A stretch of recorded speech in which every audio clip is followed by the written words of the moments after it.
I just wish that we could switch places just so he could experience that helplessness where you physically are unable to do anything, and yet you have to drag yourself into work anyway.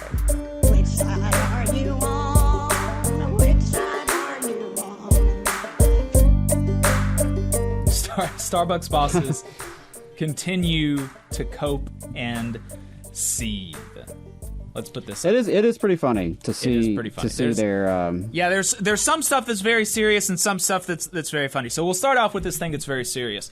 Yesterday, this is the ULP graphic. Yesterday, Starbucks announced pay increases, but said it was obligated to withhold them from unionized workers, which is a lie. Labor law experts they said to the New York Times, that is not true and that it's likely against the law to withhold. They would have to at least offer this package to the union. And that's illegal. It's clearly illegal. The law says you cannot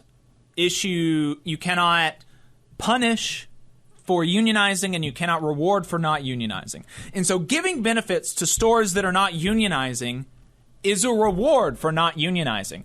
So what is, usually people have something that they point to. Usually they don't just make things totally out of whole cloth. So what is it that Starbucks is referring to when they say, oh, we're not allowed to withhold, or we're not allowed to offer you these benefits? We're not allowed to offer you these benefits. That's crazy. I hate it, but that's the way the law works in this country. Why are they saying that? They're saying that because once you've been unionized, the employer cannot unilaterally change the conditions of employment. They're not allowed to unilaterally change the conditions of employment. They have to bargain with the union and come to an agreement on that, or come to an impasse and implement it over their wishes. But there has to be bargaining over it. And so what they're saying is that we can't unilaterally implement these benefits, which is true. They can't unilaterally implement the benefits, but they can and legally have to, as the labor law experts told Noam Scheiber for the New York Times, they legally have to offer these benefits to the union workers for them to sign off on, in like a memorandum of understanding or like a shortened contract or something like that. They have to do that because otherwise it's rewarding the workers who do not unionize and punishing the workers who do not or who do unionize. Clearly illegal. But that's what they're doing because that's what they want to do. They want to reward people for not unionizing and punish people for unionizing. That's expressly what they want to do. And so that's a very, very bad thing that is happening right now. But, and that's happening despite the fact they're saying that they can't offer the benefits unilaterally, even though they are changing the conditions of employment unilaterally in negative ways, by cutting hours, by refusing to schedule people, things like that. And they taking keep people firing. off their health care. They keep firing organizers. Yes. Over and over again. Yes. Yeah. So, I mean, they're talking out of like three sides of their mouth here. But some good news is that, Starbucks workers met with Amazon workers, with President Biden last week. They had a conference and talked to the president. And so that confers on them like a certain sense of legitimacy that is very good. And Starbucks, was very upset about that. They were very upset about that. They said in a letter to the president that yeah, they just cried. Why are you so mean? Yeah, why are you so mean? They were upset that they were deeply concerned that Starbucks was not invited to the meeting while union representatives were. And they say that they have a drastically more positive vision for our partners in our company than Workers United, which is just silly. And they also called it heartbreaking. Jesus. Yeah.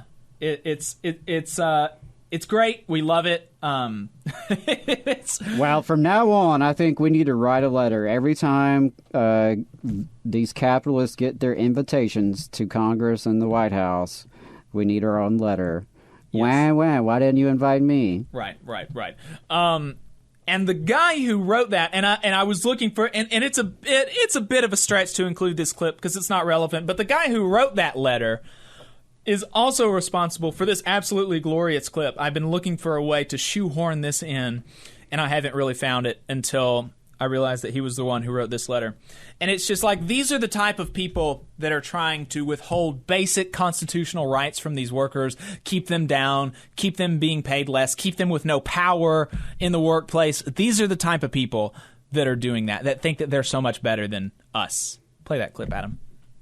Would this be the clip labeled dumbass? Oh, yeah. That's the clip labeled dumbass. Didn't see it in the notes, but my expert powers of deduction here. All right, coming right up. I know a bit about both the national labor, the national NRLA, the National Labor's, the National Relations Labor Act. I also know a bit about the National Labor Review Board. So there you go. I mean, he knows a few things about. he knows a few things about the National Labor Review Board and the National Labor Review Act. Labor. Yeah, I mean, I hate to hate on somebody who gets tongue tied, because Lord knows I can sound pretty incoherent. Those of you who are regular listeners probably know that, but yeah, I wish I had that man's salary though, because I am also capable of standing up there and making a fool of myself. Yeah, whew, that's pretty crazy. So that was a pretty fun clip.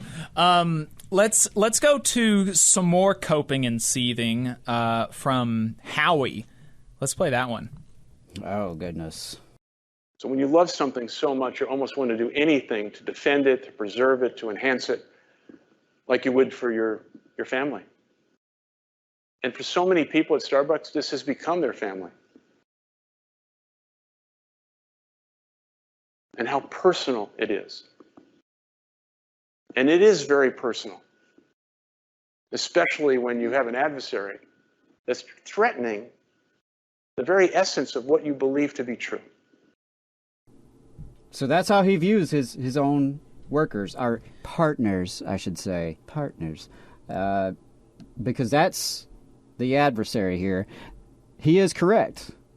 There is an adversarial relationship. There's no doubt about that. And comments such as this really just make it clear and hammers it home that there is an adversarial relationship. Yeah. He could easily recognize all of these unions. They don't have to go through these extensive elections and all the BS that comes with it. He has the authority. Now that he's back as CEO of Starbucks, he has that authority. He could easily put out the memo. You know what, guys? You want a union? We'll recognize you. Mm-hmm. So that we can get started on negotiations and we don't have to go through all this. Partners. Right. How about treat them like partners? Yeah. If I'm a partner with someone, I respect their wishes and desires. Right. Someone who's my partner, if they decide they want to join an organization or if they want to do something different, okay, you're my partner. I'm going to recognize that. Let's talk about that and work through it. So, I do love, though, when companies such as Starbucks and guys like this, when their mask comes off and all of the lofty, liberal-sounding rhetoric that they love to champion, all it takes is a good old-fashioned labor battle, a labor struggle for them to really take the mask off and reveal who they are and what they're about. Yeah, it's worth remembering every time that he comes up in the news that he was Hillary Clinton's Department of Labor pick. This was the guy that Hillary Clinton wanted heading up the Department of Labor. So, yeah, we've got her running mate, Tim Kaine, out here defending Amazon. Her potential DOL appointee is literally now probably, up there with Jeff Bezos in terms of the most famous union buster in the world. Yeah. And wow, are we still wondering why the Clinton campaign floundered with working class people? It's pretty sad. And let's play that clip of a Starbucks worker who, these are the people that he is saying are his adversary, which is, true in a certain class struggle sense, but he in a dystopian Orwellian, like genuinely actually Orwellian way, he calls them partners. And that's the image that he wants to project. But when they start trying to actually take some control, he calls them his adversary. These are the type of people that he is actually demonizing. I just wish that I could take Howard Schultz and him enjoying his second yacht or whatever he's doing. I wish that I could take him and we could switch places for just a moment. When I was laying on the floor of my apartment so chemo sick that I could not move, crying and throwing up with an eviction notice on my door, trying to force myself to work a 9-hour Starbucks shift because otherwise I was going to lose not only my health care, but my place to live and any food that I had, when all I had was a pack of ramen in my cabinet.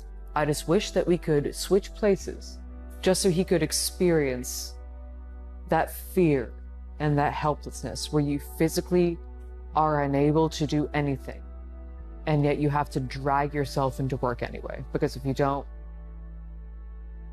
what else is going to happen to you?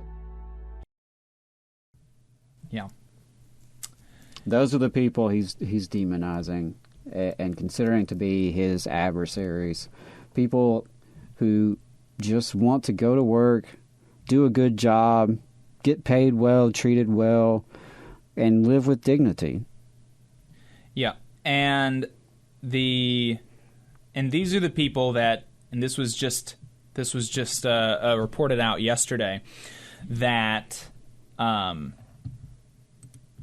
that they have committed over 200 violations of the National Labor Relations Act just in Buffalo. Wow. To prevent from having a union. The regional director of the National Labor Relations Board in Buffalo, New York, issued a complaint Friday accusing Starbucks of 29 unfair labor practice charges that included over 200 violations of the National Labor Relations Act. The complaint stems from claims made by Starbucks Workers United against the company in Buffalo.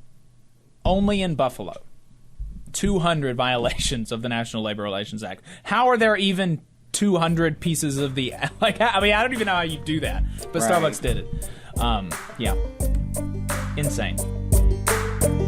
You just saw a clip from the Valley Labor Report. We are live every Saturday morning from 9:30 a.m. till 12:30 p.m. And we pride ourselves on keeping all of our content free to everybody so that we can talk to as many working folks as possible. If you support the work that we're doing, you think that it's important, you think that it's good, then consider making a monthly contribution to the project, and you can do that on our website, tvlr.fm.